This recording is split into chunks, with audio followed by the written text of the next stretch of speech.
Hello বন্ধুরা, আজকে আমি দেখাবো ঘরে থাকা কিছু উপকরণ দিয়েই কিভাবে পারফেক্ট পাকা আমের জেলি বানাতে হয়। আসসালামু আলাইকুম।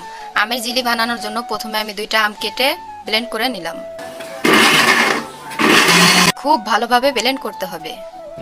ব্লেন্ড করা হয়ে গেলে চলে যাব চুলার কাছে। কড়াইতে প্রথমে 1 কাপ পরিমাণ চিনি দিয়ে দেব, 1 কাপ পরিমাণ পানি দিয়ে দেব। ভালোভাবে নাড়াচাড়া করে চিনি পানি মিশিয়ে নিতে হবে। ভালোমতো মিশে গেলে ব্লেন্ড করা আম কড়াইতে ঢেলে দেব।